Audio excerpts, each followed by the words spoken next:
the Iranian regime has in fact announced formally that it has begun attacks, it claims, on several air bases here in Iraq where US troops are based. Tensions with Iran and the US are reaching dangerous heights, and believe it or not, Australia is more involved than we might think.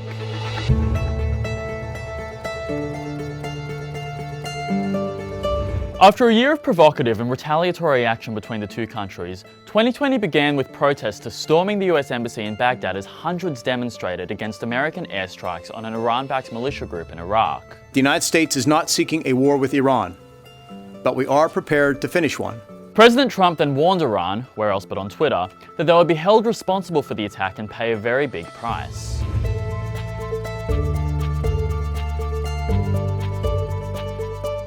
Days later, top Iranian general Qasem Soleimani was killed by a US drone strike in a Baghdad airport. The US justified the attack by saying Soleimani posed an imminent threat to American lives and accused him of plotting new attacks just before his death. We saved a lot of lives by terminating his life. A lot of lives were saved. They were planning something, and Iran's supreme leader wept in grief as a crowd of 1 million mourners flooded Tehran's streets for Soleimani's funeral, as this attack drastically raised tensions between Tehran and Washington. But the feud between Iran and the US actually goes back years before that. So, by 2015, Iran had almost enough uranium to make a nuclear bomb. Uranium is a substance you can dig out of the ground and use to make nuclear fuel and power plants, or in high quantities to make a nuclear bomb. Now, this doesn't necessarily mean they were making a nuclear bomb, but they could have if they wanted to. But at the same time, Iran's economy was screwed thanks to international sanctions. So in July 2015, Iran and 6 major world powers signed the Joint Comprehensive Plan of Action, which we all just call the Iran deal out of laziness. Under the deal, Iran agreed to scrap most of its uranium and its nuclear building facilities, in exchange for those sanctions to be lifted so its economy could improve. But in 2018, Donald Trump withdrew from the deal and reimposed the sanctions, saying it was a horrible one-sided deal that gave too much to Iran. They were in big trouble. They needed cash.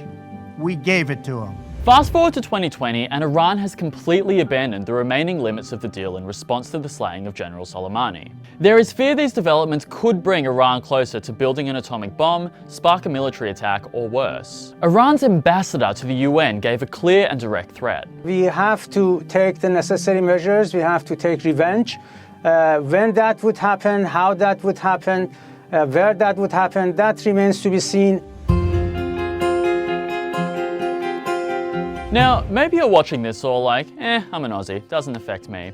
But if you drive a car, take public transport, have a job, or just have any opinion one way or the other on Australia getting involved in a massive global conflict, you're going to want to care. See, Australia and the US have long been good mates, and Scott Morrison has refused to rule out Australian involvement in potential conflict, telling the ABC he will deal with any request from the US for military assistance seriously and on its merits. And here's the other thing about Iran, they control a pretty big chunk of the world's oil supply. In direct response to the assassination of Soleimani, Iranian-backed militia Hezbollah has threatened to cut the flow of oil to the US completely. And if that happens, we'll have a pretty big issue on our hands. See, Australia has a pretty crappy record when it comes to fuel reserves, and by that I mean the amount of oil we have on our shores that we can just dip into if the global oil supply faces disruptions. By international standards, we're supposed to be able to sustain ourselves for a minimum 90 days, but at the moment we're sitting at just 27 days. We may already be staring down the barrel of our own oil crisis.